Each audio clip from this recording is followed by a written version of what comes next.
Bonsoir Pierre-Yves, Pierre-Yves Rougeron, donc tu es le fondateur du Cercle Aristote. On te connaît très bien sur la chaîne et je suis ravi de te recevoir à nouveau parce que l'actualité, le moins qu'on puisse dire, est dense, extrêmement riche et intéressante, parfois un peu angoissante, hein, vu tout ce qui nous réserve. Mais je voulais avoir ton analyse de tout cela. On va parler de différents sujets. On va commencer par le grand sujet qui nous occupe tous, hein. C'est évidemment l'Ukraine Mhm. avec, on a le sentiment deux mondes, il y a vraiment deux mondes maintenant. Il y a un monde qui veut la paix depuis l'élection de Trump, et puis un monde qui veut à tout prix la guerre, qui est en gros l'Union européenne et quelques pays. Euh, Comment, alors même avec des plans de 800 milliards dévoilés par Ursula von der Leyen, d'aller peut-être piocher grâce à l'Union européenne de l'épargne dans Mhm. l'épargne des gens, comment tu juges l'hystérie européiste qui semble avoir redoublé d'ardeur sur la guerre d'Ukraine depuis l'élection de Trump et son arrivée au pouvoir en janvier et sa volonté manifeste de faire la paix? Alors, en réalité, les Européens veulent cette guerre pour une raison qui est très simple, c'est que pour eux, c'est un fait existentiel. Mhm. Si tu veux, dans le temps, tu avais des tas d'écoles militaristes. Nous, on se rappelle en 14, tu avais un auteur très célèbre, un mec qui a demandé à être en première ligne pendant 4 ans pendant les tranchées, qui était René Quinton, qui avait écrit Maxime de la guerre sur l'homme construit par la guerre. Les Européens sont pas du tout là-dedans. Les Européens ils veulent pas la guerre pour la démocratie, pour prouver qu'ils existent, pour une puissance. Ce qui à la rigueur serait belliciste, serait moralement condamnable, mais serait audible, compréhensible. Non, écoute bien le discours, Florian. On veut pas aller faire la guerre à Poutine. On veut que Trump et que les Français et un ou deux autres envoient leurs fils se faire tuer chez Poutine. Mhm. C'est l'eurocratie elle-même euh, a- voit son arrière-monde s'effondrer parce que pour elle, elle est irresponsable parce qu'en dernière analyse, les GI viendront éponger les conneries. Ils vivent dans ce mythe-là depuis 45. C'est-à-dire, finalement, on a le droit de... Nous, on peut se rincer au champagne. Si jamais ça déconne, l'Amérique viendra nous sauver. Les GI Et- viendront nous sauver. Et là, Trump leur dit, ce que Nixon leur avait déjà dit. Puisqu'en réalité, chaque jour qui passe, Donald Trump est dans les pas de Richard Nixon, très clairement. Mhm. J'ai encore le démontré sur l'affaire d'Ukraine, qui est en réalité, Jacques Sapir l'a magnifiquement écrit, un scénario à la suite vietnamienne. Je m'explique. Je m'expliquerai. Mais pour les eurocrates, tu te rends compte que là, l'hypothèse adulte, ce que j'appelle adult in the room, c'est-à-dire les Européens dehors, ce qu'on avait prévu, Florian, rappelle-toi. Mhm. C'est-à-dire que premier effet de l'élection de Trump, les Européens allaient pourrir la situation ukrainienne. Mhm. Bon, On tu l'avait te dit. rappelles de ça, c'est fait. Bon. Et donc, la seule chose, c'est que ça reste quand même du fantasme de nuque. Parce que, qu'ils le veuillent ou pas, cette guerre se terminera. Donc, n'oublie pas que dans l'esprit de l'eurocratie, chaque catastrophe, chaque désastre, chaque tragédie est un point pour faire avancer le pire. C'est Monnet qui avait théorisé ça, hein.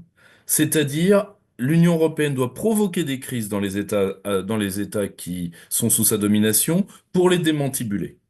Et Alors quand elle... justement, là-dessus, on a une espèce de parallèle incroyable avec le Covid. On profitait, Exactement le même. on aggravait le Covid pour choper la compétence de la santé, passer des contrats directement avec Pfizer dans les conditions qu'on connaît par ailleurs, et tout le reste. Et là, on aggrave, on veut perpétuer la guerre d'Ukraine au prix de milliers de morts chaque semaine, hein, et de la ruine chez nous, pour prendre la compétence militaire, hein, manifestement. Oui, c'est Et évident. C'est-à-dire il s'en que cache plus. pour Bruxelles, à toute chose, tes malheurs sont bons. Ouais, Il c'est faut ça. bien comprendre que leur pensée profonde, c'est quand les États et les nations seront totalement abrasés, la mentalité des peuples changer à la schlag, parce que euh, d'où d'ailleurs la fascination que Bruxelles a pour l'immigration. vu que les peuples d'Europe de l'Ouest n'ont pas été dignes du rêve européen, autant faire venir des populations qui, elles, le seront. Tu vois, si tu veux, faut avoir été enfin, si tu veux, toi et moi, on a été dans ces institutions, donc ces discours-là ne nous choquent plus, Mhm. tellement on les a entendus. Mais les gens doivent entendre ça. C'est-à-dire que, pour eux, plus il y aura de sang en Ukraine, mieux c'est. Il faut quand même se rendre compte que la guerre d'Ukraine est une guerre de haute intensité. J'en parlais avec Régis Le Sommier il y a pas, hier. Aujourd'hui, c'est une guerre qui se fait par règlement interposé de drones, donc c'est une guerre d'un sale hors norme, parce que faut voir ce que c'est quand un drone kamikaze se jette sur des soldats isolés et se fait sauter au milieu.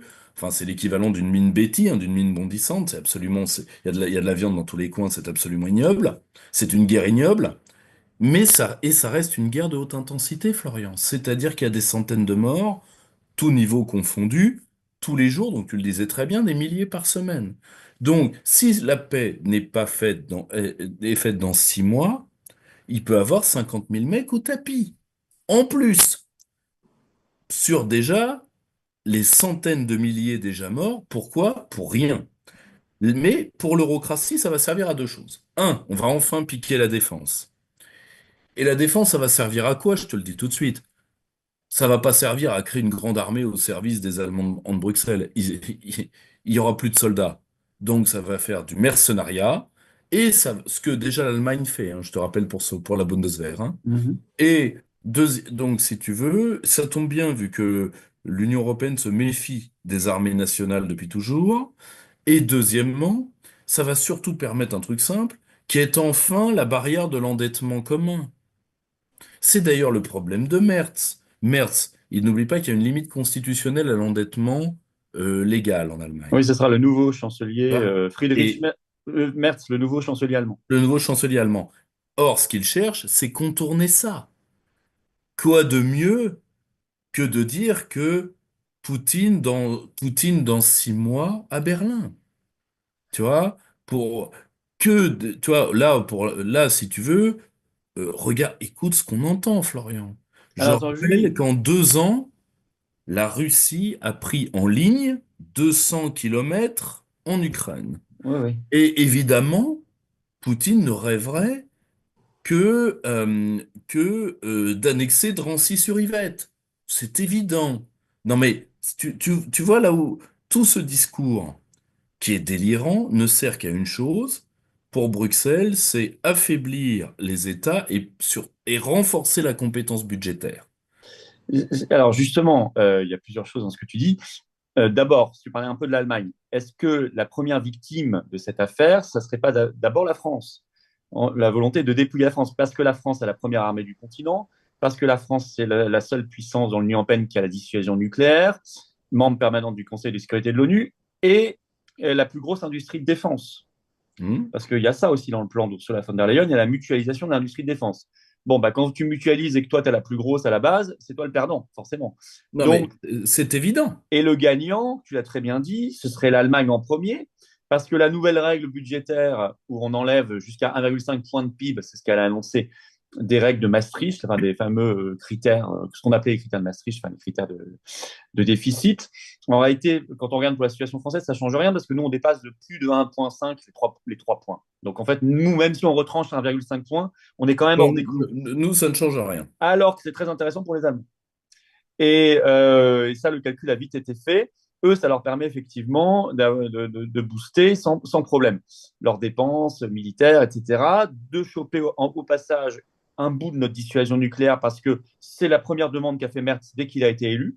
Oui. Je rappelle que Schäuble avait proposé contre un chèque allemand d'avoir le co-contrôle avec la France. Schäuble, il est mort maintenant, mais c'était en 2021, c'est pas vieux, Hmm. ou 2018, pardon, quand il était ministre de l'économie. Et Scholz, quand il était vice-chancelier de Merkel, avait proposé ça, plus partager le siège permanent au Conseil de sécurité de l'ONU. Hmm. Donc il y a vraiment une obsession allemande là-dessus. Et on a l'impression qu'Ursula von der Leyen, l'air de rien, elle-même allemande, leur sert ça sur un plateau. Bah, de toute façon, là, l'élection de Merz, c'est l'alignement.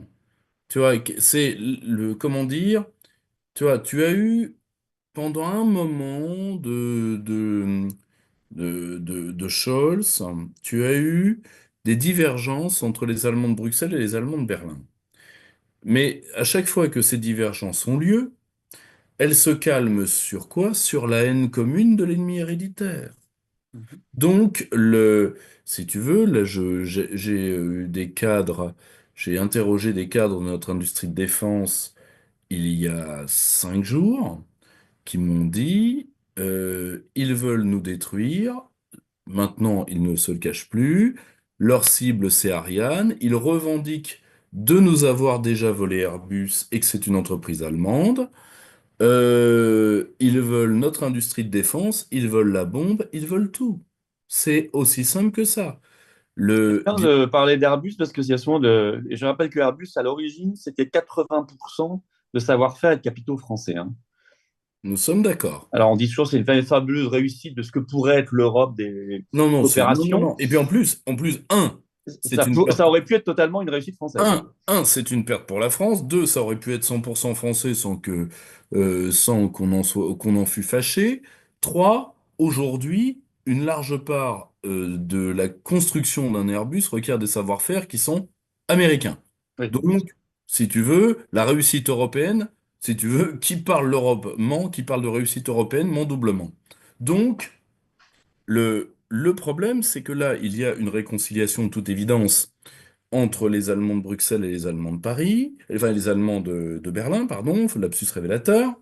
Il y en a aussi quelques-uns à Paris. Tu vois, et on a aussi des Volksdeutsche à Paris, hein, tout comme d'ailleurs on en a ailleurs. Je te rappelle que Donald Tusk, par exemple, est à peine, si tu veux, est un peu plus polonais que toi et moi, mais pas beaucoup plus. Il vient de la minorité allemande de Pologne et il obéit avant tout aux siens. Tu vois, c'est une vieille dynamique allemande. Tu te rappelles, l'affaire des Sudètes avait débuté comme ça. C'est l'utilisation de minorités allemandes dans différents pays, qui est une vieille politique germanique. Or, le souci, c'est que là, les Allemands comptent sur Macron pour achever le pays. Ça tombe bien vu que maintenant il est en roue libre. Et eux, ils sont, comment dire, ils savent que la Bundeswehr, de toute façon, enfin, pour ce qu'est la Bundeswehr, c'est-à-dire une armée turque syndiquée. Mhm. Voilà, on va être très clair. L'armée allemande est syndiquée, donc elle a un taux, par exemple, un temps d'entraînement qui est presque la moitié de ce que s'entraînent nos hommes. C'est pour ça d'ailleurs que je dis que dans certaines parts de notre territoire, moi j'y ai assisté quand je vivais à Strasbourg, ils s'entraînent non pas avec notre armée régulière, mais avec nos réservistes, Mhm. pas s'entraîner avec notre armée régulière. Et surtout, dans ce que je voyais, avec 80% de Turcs, hein, très clairement, leur loyauté à la syndicalisation était pleine et entière, leur loyauté à l'Allemagne beaucoup moins, et ils en parlaient assez facilement. Donc, je vais dire, l'Allemagne ne fera pas la bêtise d'envoyer qui que ce soit. De toute façon, il faut être honnête, personne n'enverra qui que ce soit. Ah, Les... tu penses qu'il n'y aura pas un moment des troupes françaises ou Ah, britanniques? mais si tu veux, ils le veulent. Moi, je pense que Macron en est parfaitement capable, Ah hein. non, mais ils le veulent. Le problème, c'est que le temps que ces troupes arrivent, le temps que ces troupes arrivent sur sol, le temps qu'elles soient déployées, le temps qu'elles soient aptes au combat, un, ça a le temps d'être fini. Deux, je vais te dire, à un moment, il y a des quorums dans la guerre. C'est-à-dire, au-dessous d'un certain nombre, tu joues pas. C'est ce que Vance a essayé de leur dire. On a dit, il leur a manqué de respect. Ça n'a pas manqué de respect. Il a dit juste que lui, il a fait la guerre d'Irak, qui est une guerre de haute intensité. Or, la guerre de haute intensité, il faut être honnête, les Français pourraient la tenir. Et nos hommes sont parmi les meilleurs soldats du monde. Le problème n'est pas là. Le problème, c'est qu'il faut bien comprendre ce que c'est une guerre de haute intensité. Je te rappelle qu'une guerre de très haute intensité, la pire journée de la guerre de 14, la France perd plus de 20 000 hommes Mhm. et Foch ne sort pas de son bureau.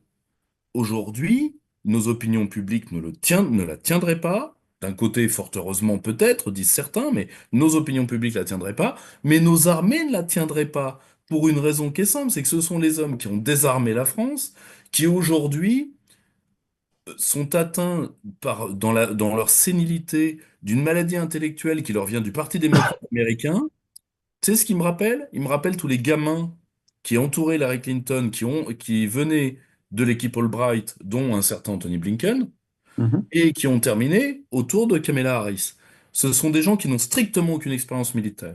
Ce sont des gens qui ont un mépris profond pour le gamin du Midwest qui, lui, va aller pour y mourir. Ils ont un mépris profond pour ces gens-là. Ils ont une détestation profonde, particulièrement pour l'armée de terre américaine. Par contre, ils sont pénétrés d'une foi inébranlable dans les armes. C'est-à-dire qu'ils pensent qu'à tout problème, une guerre est bonne. Et bien, tu vois, tu retrouves exactement les mêmes réflexes de la part des soumis du Parti démocrate, qui sont les deux tiers de l'élite européenne, de la part de gens qui n'iront pas, qui n'y sont jamais été, qui n'iront jamais, qui vont juste envoyer une armée qu'ils détestent profondément, qu'ils craignent, et en plus, dont ils pensent qu'elle pourrait voter souverainiste ou au minimum Rassemblement national. Donc, Mhm. euh, donc d'un côté, casser du soldat français, ça ne coûtera rien au gouvernement central. Le seul problème, il est technique, Florian.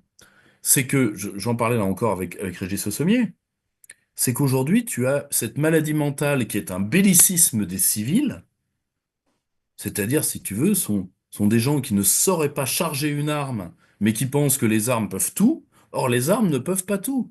Là, Mhm. ici, en Ukraine, la seule chose qui peut quelque chose, c'est la diplomatie classique. On dit Donald Trump fait une révolution. Non, Donald Trump ne fait pas de révolution. Donald Trump retourne à une pratique qu'on fait depuis 25 siècles et qui a fait ses preuves, qui est la diplomatie, c'est-à-dire le fait de parler avec un mec qui est contre toi et Ben, ce de qui est lui justement par parler. rapport à ce qu'on connaissait des États-Unis ces derniers temps, par rapport à ce qu'on connaissait, une vraie Alors, révolution. par, Mais par rapport, par rapport à ce que les Américains font d'habitude, voilà. oui, ça c'est une révolution. La seule chose, D'ailleurs, tu remarqueras que on dénonce maintenant en France, dans les éditorialistes, la soumission aux États-Unis. Euh, ils sont bien placés. Ce qui est amusant, parce que depuis des décennies, ils ne la voyaient pas, y compris quand des présidents français étaient écoutés par les grandes oreilles américaines. Tout ça, ça n'existait pas, c'était pas problématique. Les ingérences de Obama, ça n'était pas problématique.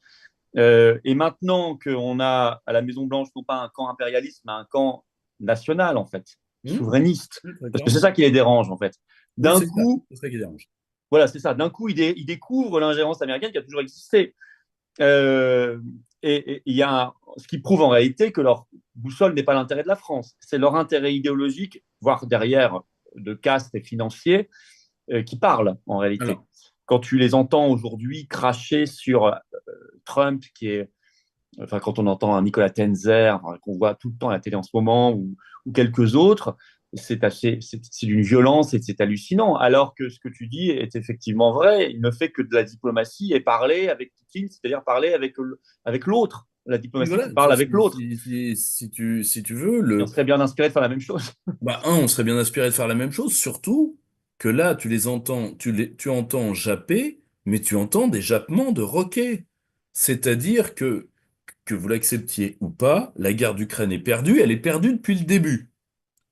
Là, vous tirez des chèques sur la jeunesse ukrainienne, vous avez ce sang sur les mains, vous avez ce sang sur les mains, vous voulez en rajouter deux couches alors que cette guerre est perdue. Aujourd'hui, euh, je veux dire, replaçons-nous en 2022. Au lieu de suivre le gouvernement ukrainien dans sa volonté de Kraïna, qui a motivé l'armée russe à attaquer, Mhm. tu vois, au lieu de faire ça, dans le respect des accords de Minsk, ce qu'il aurait fallu faire depuis le début, c'est dire, écoutez, ce sont des conflits gelés. Mhm. C'est-à-dire qu'un hasard de l'histoire a fait qu'une partie de la Russie est arrivée dans un État qui n'est pas la Russie. Parce que la Crimée, il y a toujours eu 80% de Russes en peuplement. Hein. Faut arrêter faut arrêter de voir la réalité telle qu'on Oui, voudrait mais qu'elle de soit. toute Hein. façon, les frontières de l'Ukraine Les frontières de l'Ukraine. Donc il y avait un truc tout sont bête. quand même très artificielles. Non mais il y avait un truc tout bête pour s'en sortir, Florian, qui était, on va vous poser la question par référendum, qui êtes-vous, avec qui voulez-vous vivre? Ben, c'est ce qu'on dit depuis le début. Tu Bien vois, sûr. ça n'aurait tué personne. Les Européens auraient avalé leur chapeau, mais de manière beaucoup moins mondiale, parce que là, ils vont avaler leur chapeau en mondiovision. Tout le monde a vu. Et tout le monde, et personne crois-moi que de Pékin à Brasilia, de Nairobi à Kuala Lumpur, personne n'en perd une miette. Or, de voir les anciens coloniaux. dans cet état-là, je peux t'assurer qu'il y a du retour. Or, vous ne, au lieu de faire ça, vous vous êtes entêté à un conflit que vous ne pouviez pas gagner. toutes, toutes les forces armées, je ne parle pas des généraux de plateau qui sont consultants pour des boîtes ukrainiennes ou qui sont des âmes esseulées qui sont tombées amoureuses de leur propre voix sur LCI, parce que c'est les deux profils que tu as, hein, Florian. Hein. C'est-à-dire, tu as ceux qui sont guidés par le pognon et tu as ceux qui sont, eux, qui sont guidés parce que si on les arrête plus dans la rue pour leur dire bonjour monsieur machin, si tu veux, le retour à l'anonymat est un retour à Mais, l'insignifiance. et puis, oui, oui, de toute façon, s'ils ne tiennent pas ce discours belliqueux De toute auquel façon, ils sont rayés des cadres. bah, ils sont plus invités, C'est mais aussi simple que ça. Hein. ils sont plus invités, ils sont plus consultants, Tu vois. ils sont plus Mais payés. les véritables décideurs militaires, dès le début, et là, tu vois, quand tu vois l'évolution du Pentagone sur la guerre d'Ukraine, je parle pas de la CIA, je parle pas, surtout pas du département d'État, je parle du Pentagone. Le Pentagone a toujours été réaliste sur la guerre d'Ukraine. C'est-à-dire, foutu, foutu, foutu. Donc, à un moment, tu vois, là, Donald Trump a pris la seule option qu'il avait, qui est l'option nixonienne. N'oublie pas qu'à la fin de la guerre du Vietnam, lors des négociations de Paris, l'armée du Sud-Vietnam, qui est pourtant infiniment plus redoutable militairement, parce que là, elle est en face d'une armée qui lui est équivalente, qui est certes armée par l'Union soviétique, mais qui est une très bonne armée, qui est l'armée du Nord-Vietnam, qui est le fameux Viet Cong, et qui sont en plus des hommes remarquables. Hein. Enfin, c'est pas les bataillons de représailles, tu vois. C'est pas des tueurs de femmes et de gosses. Hein. Tu vois, là, si tu veux, enfin, c'est quand même des guerriers, hein, le Vietnam. Mais l'armée du Sud-Vietnam est une armée assez redoutable, et les forces sont équilibrées. La seule chose, c'est que l'armée du Sud-Vietnam se fait tirer l'oreille, et Nixon, à un moment, leur dit stop. Je veux bien négocier en votre nom pour que vous sauviez les meubles, mais, mais il y a pas une tête qui dépasse. C'est ce que Trump est en train de faire. Je vous sauve les miches, puis prière de ne pas me tirer dans le dos. Bah, c'est Putain. ce qu'il a tenté de dire à Zelensky en disant vous n'avez aucune carte dans votre jeu, acceptez l'accord parce que de toute façon vous n'avez pas le choix et sinon c'est la catastrophe, c'est la disparition de votre pays. Bon, il n'a pas voulu l'entendre, il a été très insolent parce qu'il sent derrière en plus qu'il y a Bah, les l'Union eurocrates européenne n'arrête pas de lui dire lui qu'elle. ont bourré le mou pendant 2 semaines. Voilà. On savait, crois-moi, on savait que ça allait mal passer. Mais ils l'ont envoyé à l'abattoir. Ils Ils l'ont l'ont envoyé. envoyé à l'abattoir. Rappelle-toi de la déclaration de Le Cornu la veille. S'il y a des trucs sur les terres rares, nous aussi on en veut. Ça voulait dire, c'est la veille du départ de Zelensky pour Washington. Mm. Donc on savait, c'était un coup préparé, que ça allait mal se passer. Or, il se pointe dans le bureau ovale, il crache par terre. Trump, lui, l'a utilisé à mort et à raison pour parler à l'opinion publique américaine, Trump faisant un coup de politique intérieure. Mm. La seule chose, c'est que, en plus, je suis désolé, il a, si tu veux, outre le fait de dire à Trump, l'océan vous protège, ça veut dire quoi ça? Hein. Mais surtout, d'insulter en russe, qui, je le rappelle, est la langue maternelle de Zelensky, d'insulter en russe le vice-président des États-Unis, ce n'est, si vous voulez, insulter quelqu'un lors d'une conférence de presse ne fait pas partie des mœurs traditionnelles de la diplomatie, quoi qu'on en pense. Oui. Or, si tu veux, alors qui est ce type? Qui sont ces gens? Il était Or, en plus dans un pays qui lui avait donné je ne sais combien de centaines de milliards de dollars déjà. Donc c'était bah, si tu un veux, peu compliqué. et là, alors que, rappelons quand même la situation militaire en une phrase, Florian. L'armée ukrainienne, dès le début, a été sauvée par le matériel militaire américain. Mm. Tu me diras, c'est les Ukrainiens qui l'utilisent. Faux. Mm. C'est en partie vrai, mais ce qui a sauvé littéralement les Américains, les Ukrainiens, tu sais, au tout début de la guerre, tu le vois très vite, l'armée russe avance très vite. Tu te rappelles? Mhm. Avance. Pourquoi? Parce que l'armée ukrainienne ne sait pas manœuvrer. Mhm. Et là, ils réussissent grâce au système de numérisation du théâtre d'opération et qui demande la couverture satellite américaine.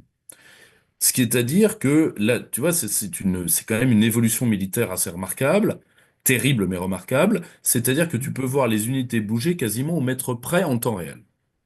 Donc, évidemment, les contre-attaques, le réglage des batteries d'artillerie et évidemment l'utilisation des drones n'en est que plus facile. Les Ukrainiens vont choisir les drones parce que c'est le meilleur rapport qualité-prix.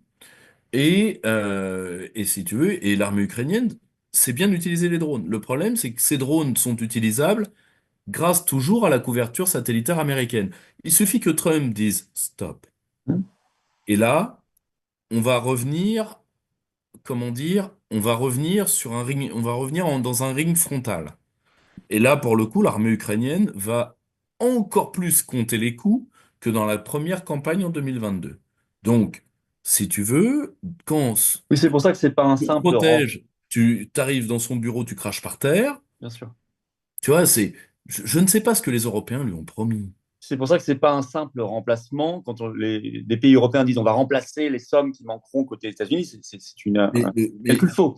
l'argent doit être transformé en armes et en savoir-faire. Les pays européens les ont, les armes et le Voilà, savoir-faire? il y a un Non. remplacement qualitatif. Et d'ailleurs, les États-Unis viennent d'annoncer qu'ils stoppaient le partage du renseignement avec l'Ukraine, ce qui est aussi un élément très important. Ça fait partie du dispositif que je t'exposais, hein. Voilà, tout à fait. Si on revient sur les impacts en politique intérieure française, on a alors l'Union européenne qui veut en profiter, bien sûr, on l'a dit, pour maximiser ses compétences.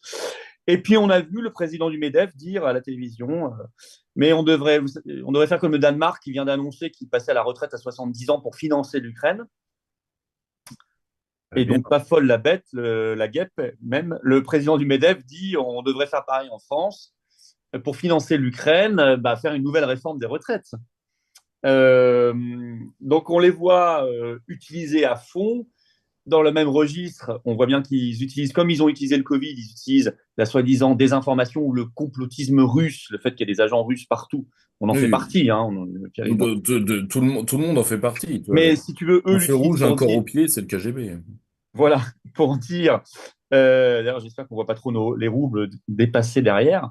Euh, ils en profitent pour dire donc il faut augmenter la censure, tu vois, Ah le oui, contrôle. Les nouvelles lois, d'ailleurs, on va pouvoir entrer directement dans les messageries comme WhatsApp, Signal, etc., qui d'ailleurs menacent de quitter l'Union européenne à cause de cela. Donc, en fait, il y a une instrumentalisation aussi en politique strictement intérieure, faire passer des réformes mais des retraites, faire de la surveillance de masse, faire de la censure.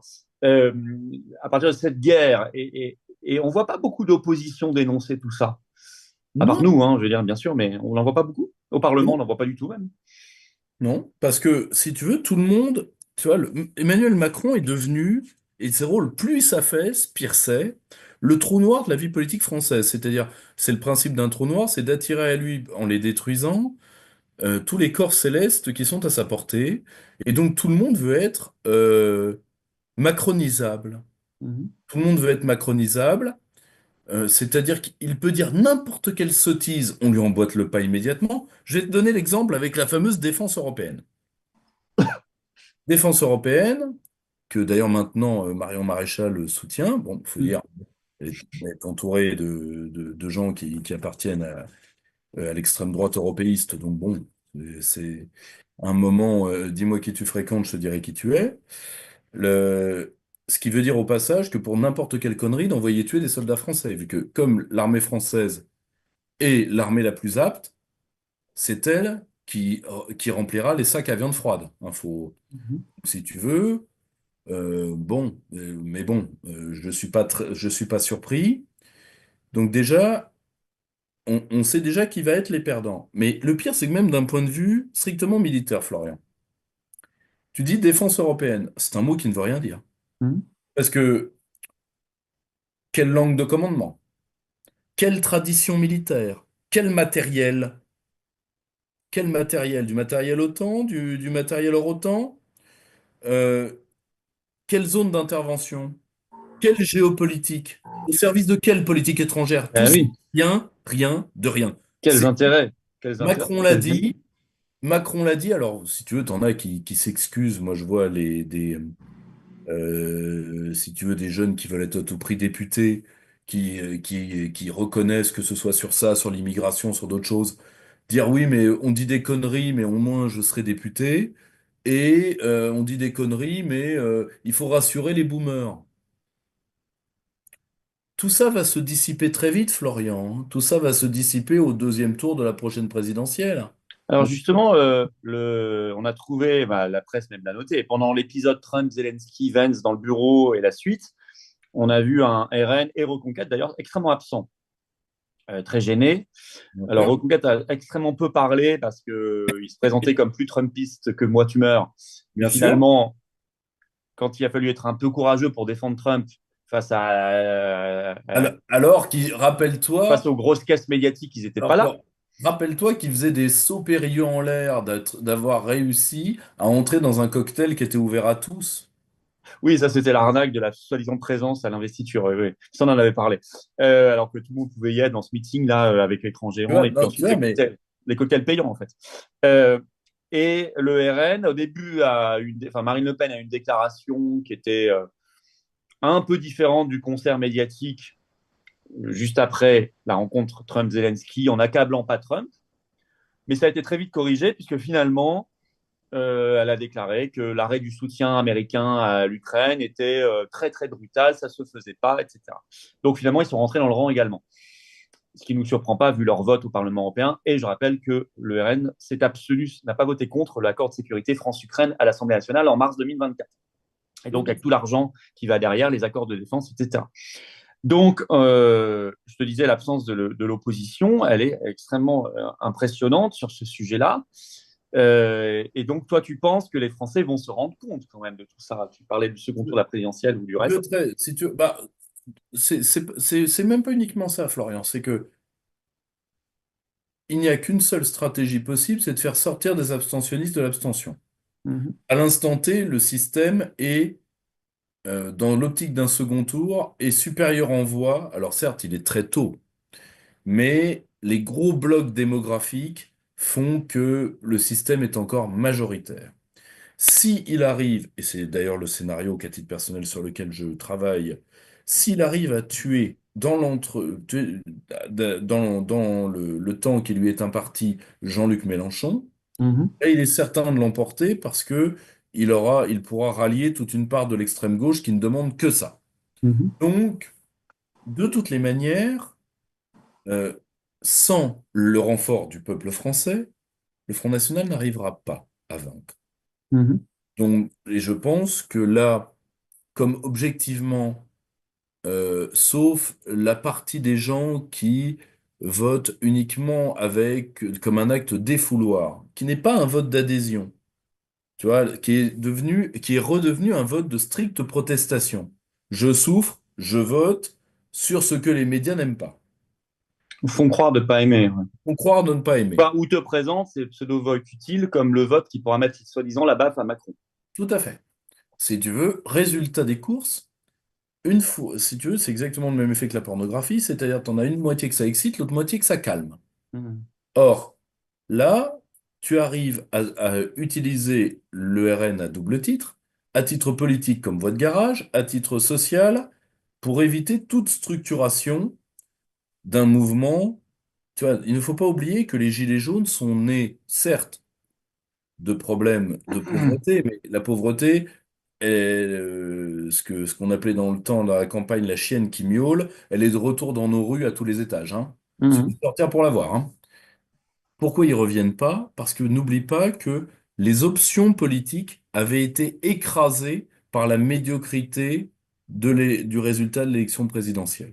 mhm. Or, là, le De système 2017 à a l'époque. compris qu'il fallait faire vivre le mythe de l'alternance politique aussi longtemps que possible pour ne pas se reprendre un mouvement social sur la figure. Tu vois, Donc, ils vous disent, ce sera la prochaine fois, puis la prochaine fois et la prochaine fois. Tu vois, donc après, ça va être Jordan, après, ça peut être Marion, après, ce sera Olympe. Mais, si tu veux, alors que là, objectivement, le système est encore même démographiquement majoritaire. Or, les populations qu'il arrive à mobiliser sont des populations qui votent et qui voteront comme on leur dira, comme à chaque fois. Tu vois? Donc, nous, la seule moyen de gagner, c'est d'aller chercher ceux qui votent plus. Mais aujourd'hui, tu croiserais des troupes d'abstentionnistes, Florian. Tu serais cadre RN. Comment tu les convaincs de sortir de l'abstention? Mhm. Plus possible. Plus possible. Tu vois, Ah oui, mais nous, vous allez voir ce qu'on va faire avec les immigrés. Oui, Rotaillot m'a dit la même chose hier. Tu vois, Oui, mais si vous, quoi? Bah, nous. Bon, Bah, voilà. d'ailleurs, il y avait un sondage qui était sorti qui montrait que Retailleau maintenant avait plus de crédibilité en matière d'immigration que les cadres du RN. Alors, Qui était une. vu la maigreur de son action, tu vois qu'il en faut pas beaucoup, hein. Oui, mais c'était une première fois qu'il y avait un ministre de l'Intérieur en fonction qui était jugé plus crédible. Mais en fait, c'est assez logique parce que vu les renoncements du RN à sortir de l'UE, de la CEDH et de Schengen, ils en arrivent à avoir le même programme que Retailleau. Bien sûr, Sauf que Retailleau apparaît comme ayant un peu plus d'expérience. bien sûr, Donc à la fin, assez logiquement, ils se retrouvent dépassés en termes d'opinion. Ils se sont pris, ils sont tombés. Ben, voilà, il se passe ce qui devait se passer. C'est-à-dire qu'à force d'avoir complètement abandonné leur programme, et en fait, ce qui rend possible une action réelle, c'est-à-dire avoir les outils de souveraineté, ils en viennent à être dépassés dans la com par ceux qui jouent mieux la com qu'eux. bien sûr. Et puis, faut être honnête, faut faut être honnête, Retailleau a été choisi à cause de son CV, Mmh. c'est-à-dire qu'il peut faire illusion. Tu vois, je serais d'ailleurs pas surpris que l'un des seuls coins de France où il fasse pas du tout illusion, ce soit la Vendée. Moi, j'y ai travaillé, je sais bien quelle est la réalité de Bruno Retailleau.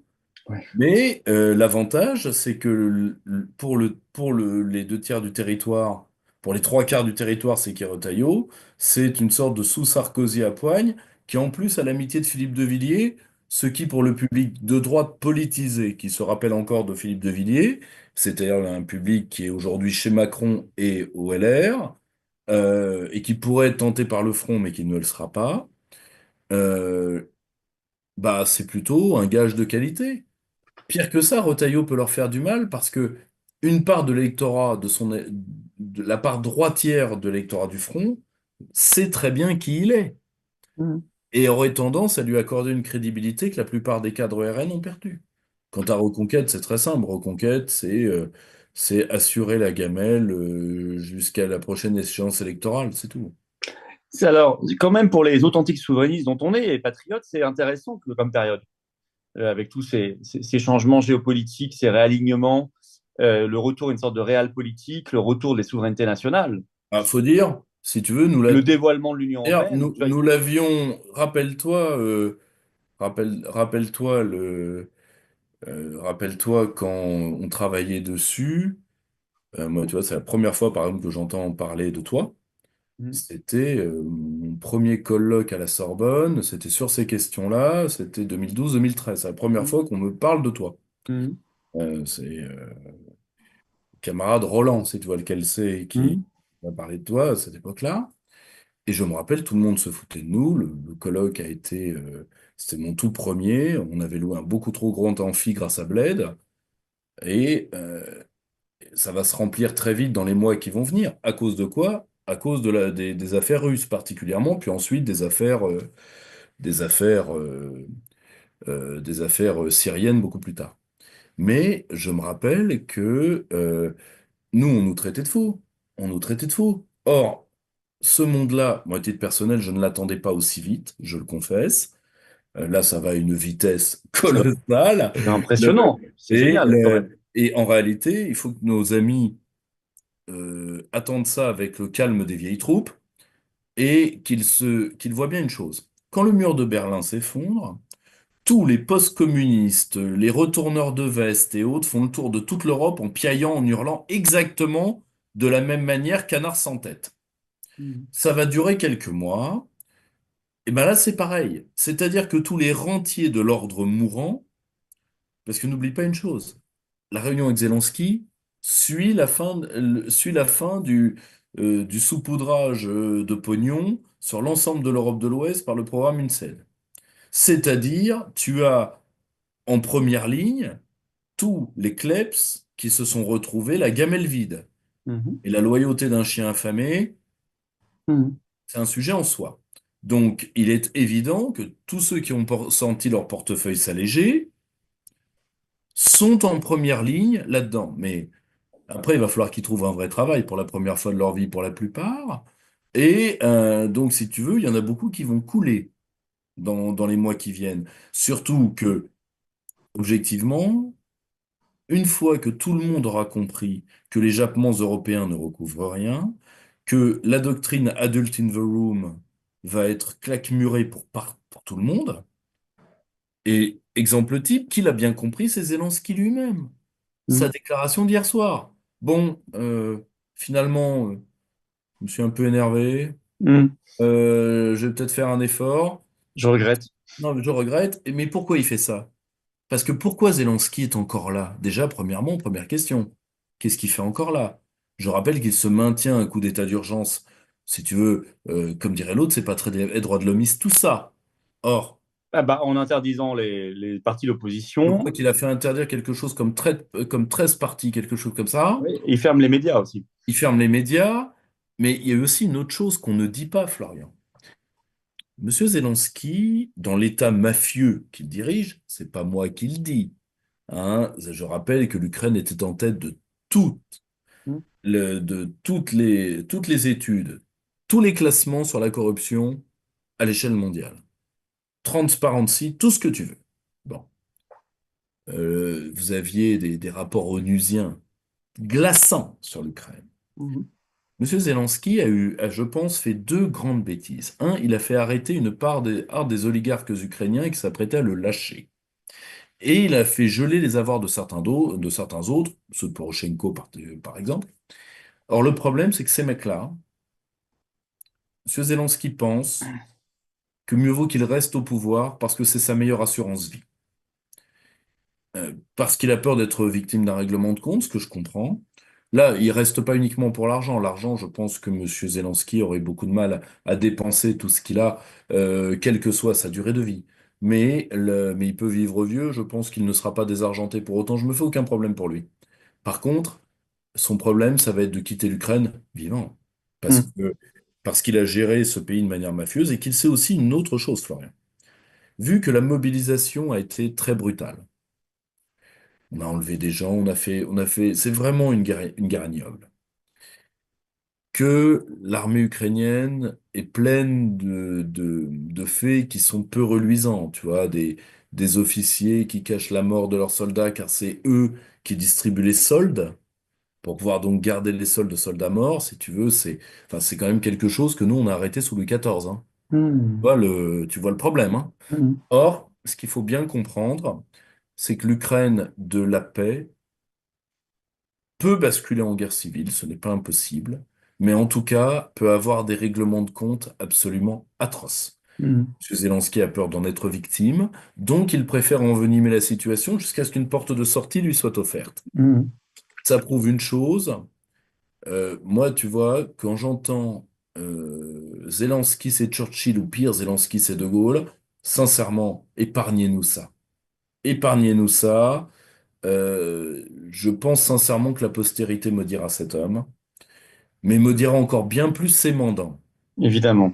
Je veux dire, l'Ukraine, quand on se rendra compte du bilan total à la fin, là pour le coup, il y en a certains qui auront un sacré problème de conscience.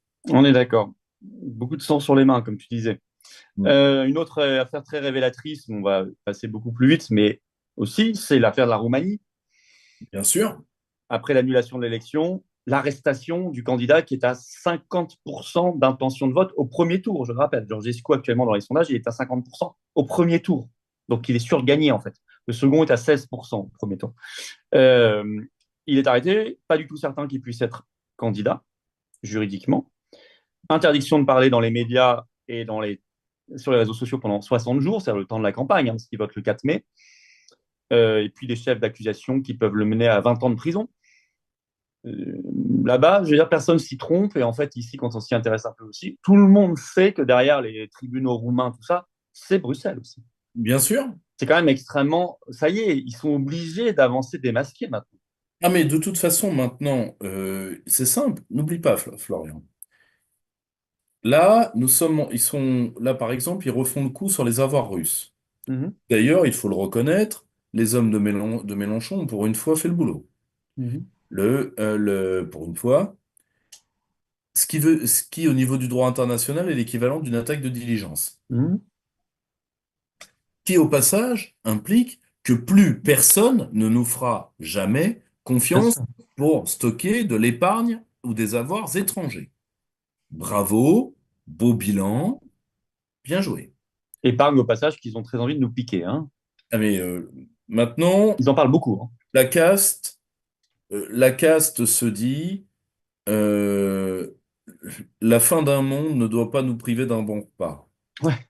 Tu vois, mais c'est ça le problème. C'est-à-dire, en réalité, ce qui est en train d'arriver au peuple d'Europe de l'Ouest, c'est un truc très simple, c'est take the money and run. Mm. Or, toute personne qui se mettra en travers, maintenant, si tu veux, grâce au Saint Covid et à la Sainte Guerre, tous les mythes, l'état de droit, tout ça. Maintenant, si tu veux, on fait même plus semblant. Le...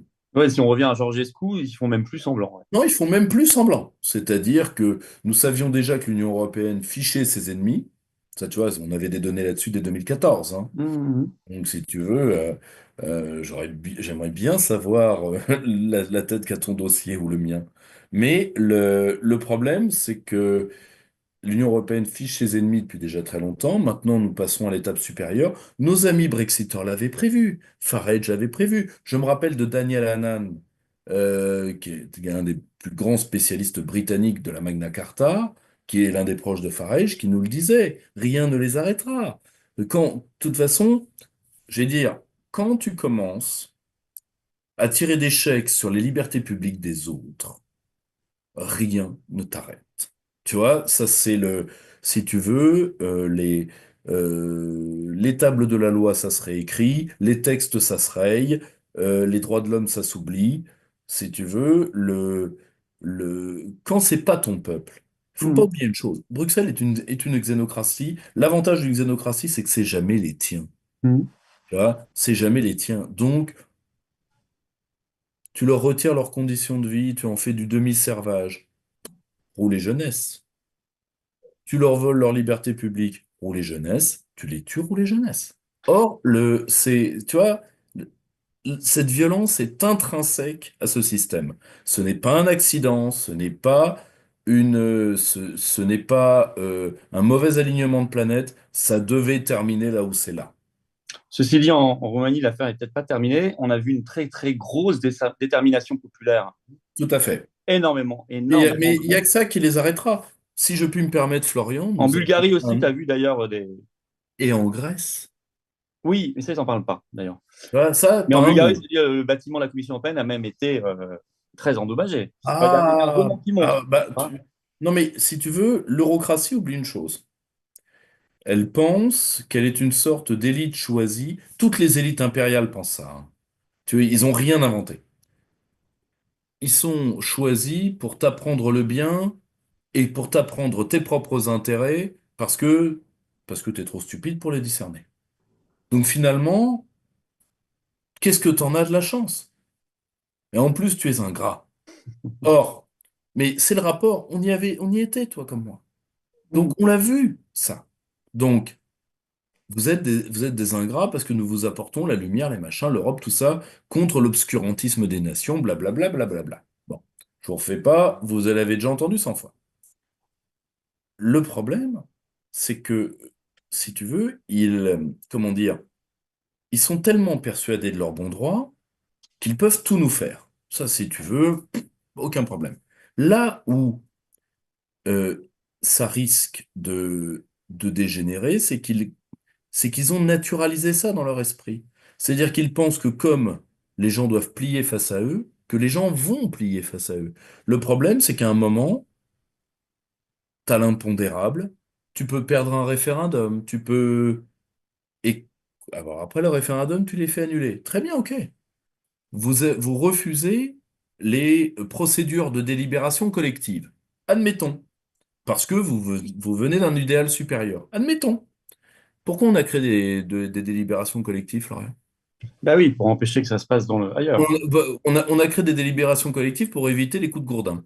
Ouais. Donc, bah, vous refusez si vous refusez que les processus de pacification et de civilisation fassent ce pourquoi ils ont été créés, eh bien, les processus barbares prendront la relève. Les gens vont pas se laisser tous mener à l'abattoir. C'est la leçon de la Roumanie, ce sera la leçon Ça a été la leçon d'une partie des Grecs, car une partie n'a pas plié. C'est la leçon des Gilets jaunes.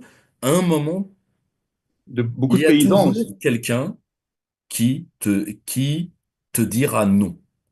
Or, la politique, c'est de comprendre pourquoi. Or, eux, ils sont pas capables. Ils ne sont pas capables. Et comme ils sont pas capables, ils vont continuer dans la violence, dans les coups, etc. Et à un moment, je te le dis très nettement, il se pourrait aussi que certaines grandes puissances qui ne veulent, ne veulent pas la paix comme idéal irénique, mais qui ne veulent pas de guerres inutiles, Mhm. décident non pas uniquement de mettre de côté les Européens, ce qui est déjà le cas, ça y est, c'est fait, mais décident que, non, sincèrement, vous pourrissez trop la situation, on peut aussi prendre des trucs contre vous. Parce qu'à un moment, l'UE doit quand même regarder le monde tel qu'il est. La Chine peut Ouais. plus les sentir, les Américains peuvent plus les sentir, les Russes peuvent plus les sentir, les deux tiers des puissances liées aux BRICS peuvent plus les sentir. Il y a plus grand monde pour sentir les Européens, hein. Mais d'ailleurs, ça pourrait être un peu le calcul que fait déjà l'administration Trump, parce que on voit bien, il a été dit que cette administration ne reconnaissait même pas l'Union européenne. Comment elle s'appelle, la haut représentant pour la diplomatie, l'ancienne d'Estonie, Kaja Kallas, a essayé de. Le lendemain où Macron est allé à Washington, elle avait normalement rendez-vous avec, dit-elle, son homologue Rubio, Hmm. Marco Rubio, donc le secrétaire d'État américain, donc ministre des Affaires étrangères. Et finalement, il a refusé le rendez-vous parce qu'il ne la reconnaît pas comme homologue. Bien sûr, mais Et Ursula a essayé 150 fois déjà de se faire recevoir à la Maison-Blanche par Trump et elle n'a jamais réussi parce qu'il ne la reconnaît pas. mais Et en fait, est-ce que c'est pas les déjà un Chinois, processus? Les les Américains ont puissances. quand même beaucoup d'intérêts économiques sur le continent européen. Ils n'ont peut-être pas intérêt à ce qu'il y ait un truc à Bruxelles qui casse tout et qui crée la guerre. Bien sûr, mais Ne serait-ce que pour leur propre intérêt, ils ont peut-être et intérêt à puis détruire l'Union européenne. et puis premièrement, deux, n'oublie pas le plan à moyen terme de Trump, Florian. L'obsession de l'administration Trump, c'est très net. Il suffit de voir les CV, hein. C'est la Chine, très nettement. Bien sûr. Or, Trump a compris une chose, et ça on le voit dans le dialogue qu'il a eu avec Berkoff avant son premier mandat. Berkoff, qui est l'un des seuls journalistes français à avoir pu l'interviewer. C'est d'ailleurs ce qu'il dit à Macron. Quand il lui dit pourquoi tu sors pas de l'UE, moi je te fais un accord aux petits oignons.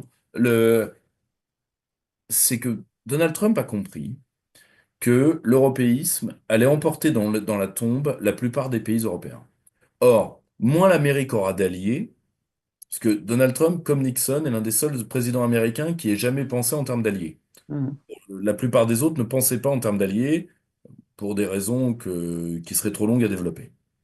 Or, le, il se dit, si je les sors pas de là, ils vont crever. Il fait pas ça pour nos beaux yeux, hein. Mhm.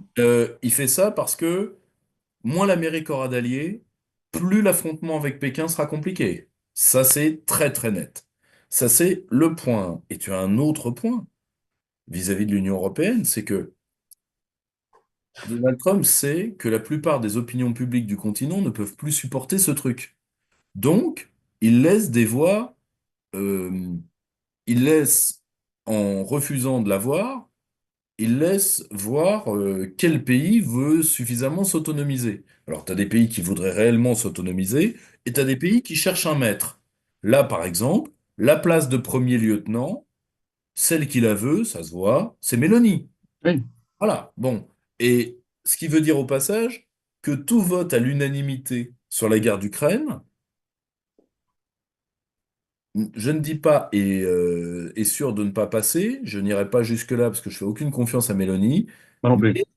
le problème, c'est que chacun, que ce soit elle, que ce soit Orban, que ce soit d'autres, ils vont tirer la couverture à eux pour avoir des subsides, souvent pris à la France, faut être honnête, mais de l'autre côté, Florian, ils vont aller demander l'état de leur position au président des États-Unis. Donc, de toutes les manières, ça va se bloquer de soi-même. La seule chose, c'est que l'Europe a tellement parié sur cette guerre, Florian, que après, qu'est-ce qu'elle va nous vendre? Après, ça, t'as beaucoup de pays qui vont vouloir reprendre leurs billes, d'une manière ou d'une autre. C'est d'ailleurs, pas pour rien, c'est ce que veut faire Georgescu. Mhm. Georgescu, il dit, bon, Trump est là, la Russie est là, je peux me permettre de me retirer sur la pointe des pieds. Oui, en tout cas, on souhaite courage à tous ceux qui se battent là-bas en Roumanie pour gagner cette présidentielle comme ils y ont Mais droit. ils le feront, ils feront ça ailleurs, hein, Florian. Tu vois, là, ils n'ont pas eu à le faire en Allemagne parce que, comme prévu, Oui, et l'AfD. Breton a dit que c'était faisable. Mais Breton a dit que c'était faisable et ils le feront. Ils le feront parce que Oui, faut bien comprendre que dans leur esprit, et là pour le coup, ils n'ont pas tout à fait tort, c'est que soit ils vont au bout d'une logique, soit ils seront victimes du retour de bâton de la logique. ben écoute, Et c'est tout notre. je pense qu'ils sont pas là-dessus, ils ont pas tort. En tout cas, 2025 est une année qui fait tomber tous ces masques, où les choses sont claires, les Ça, choses c'est l'avantage. les choses sont sous nos yeux. Voilà, tout est sur la table. On n'a plus qu'à voir, à comprendre, c'est tout, à regarder et à se battre. Et je crois que Ouais. c'est le cas dans beaucoup de pays, mais je trouve que c'est plus intéressant ça que les faux semblants qu'on a pu connaître certaines Non, mais années. heureusement qu'il a été élu, parce que Voilà, sinon qu'est-ce qu'on avait? on On tournait avait en la rond, on Norlande tournait en rond. démocrate, c'est-à-dire on avait le troisième mandat Barack Obama, le Voilà. quatrième mandat Obama, pardon. Là, les choses sont claires. Et c'est Tu très vois. bien ainsi. Il faut Voilà. que chacun retrouve le courage en lui-même pour se battre intelligemment. On va s'arrêter là, mon cher Pierre-Yves. C'était passionnant comme toujours. Et À très vite et courage à tous nos camarades, hein. et courage et bon travail au Cercle Aristote qui continue son œuvre très utile. Et bravo à toi et à tes équipes. Et puis à très bientôt. À très Merci vite, beaucoup, Florian. Pierre-Yves. À bientôt. Merci à Pierre-Yves Rougeron au Cercle Aristote. Oui, nous vivons des moments authentiquement historiques où tout se dévoile, le système se dévoile, où Macron se dévoile, pour ceux qui ne l'avaient pas encore vu, mais là c'est plus clair que jamais, où l'Union européenne se dévoile plus que jamais, parce que le sol se dérobe sous les pieds de ce vieux système oligarchique qui est en train d'être balayé par le vent de l'histoire de la liberté, de la paix, de la souveraineté des peuples et des nations. Ça ne veut pas dire qu'il faut se tourner les pouces, au contraire, ça veut dire qu'il faut agir 2 fois plus. Parce que nous avons des vents porteurs, mais c'est à nous de bien piloter, de bien naviguer. Nous le faisons, aux Patriotes. Merci de partager cet entretien, cette vidéo, que je juge extrêmement enrichissant. Merci de le partager partout, d'aider à un meilleur partage par un abonnement à cette chaîne en cliquant sur ça, le bouton s'abonner en dessous. Hop, un petit clic gratuit pour vous, c'est tout. Et vous êtes abonné à la chaîne ou réabonné parce qu'il y a eu beaucoup de désabonnements forcés, vérifiés, il y a eu beaucoup de censure. L'abonnement à la chaîne fera beaucoup de bien. C'est un clic gratuit pour vous, c'est tout. Et plus vous êtes abonné, plus les vidéos sont recommandées par l'algorithme, touchent des personnes qui nous découvrent. Donc merci à vous pour ce petit effort. Évidemment, le jeudi 26 mars, je suis en grande réunion publique en Saône-et-Loire. Entrée gratuite, c'est ouvert à tous, adhérents ou non adhérents. Mais il faut s'inscrire par un lien sous la vidéo en description. Vous trouverez également la pétition nationale contre l'européanisation de la dissuasion nucléaire française. Sujet plus important et d'actualité que jamais. Vous pouvez la signer, la relayer, elle est là. Dès maintenant, n'hésitez pas, bien évidemment. Et je vous attends. Je vous attends parce qu'on se bat aux Patriotes. Manifestations gigantesques pour la paix, les combats que nous menons devant les tribunaux, les actions militantes, on a recouvert Paris d'affiches, Macron ne mourra pas pour l'Ukraine, bravo aux militants, bravo aux bénévoles, bravo à tous ceux qui bougent, les tracts, les élections, les opérations coup de poing, tout, mais je ne peux pas le faire sans vous. Voilà, le plus grand mouvement souverainiste de paix, de défense de la paix, de la liberté de France, de résistance, les Patriotes, a besoin de vous. Et je crois que c'est le moment de venir, l'heure est grave, mais en même temps l'heure et l'année est prometteuse, parce que tout bouge très vite. C'est le moment de s'engager. Vous choisissez votre degré d'engagement, mais vous venez, vous êtes là dans une grande famille et vous trouverez un cadre collectif. Et on vous présentera des gens qui pensent comme vous près de chez vous en étant adhérents si vous le souhaitez. Alors vous pouvez adhérer dès maintenant aux Patriotes par le premier lien sous la vidéo en description. Ce lien est également en commentaire épinglé, une petite fiche sur l'écran maintenant et dans quelques secondes, un lien sur l'écran. Vous pouvez également faire un don au mouvement par le deuxième lien sous la vidéo en description. Je rappelle que notre mouvement, les Patriotes, est totalement indépendant, qu'il n'a pas 1 euro de subvention publique ni d'aide des banques, anti-oligarchique, anti-système, libre et indépendant, mais que sans vous, il ne peut rien faire, sans vos adhésions et dons. Et que tout ça, en plus, est défiscalisé aux 2/3 de vos impôts. Vous mettez 100 euros, ça enlève 67 euros de vos impôts.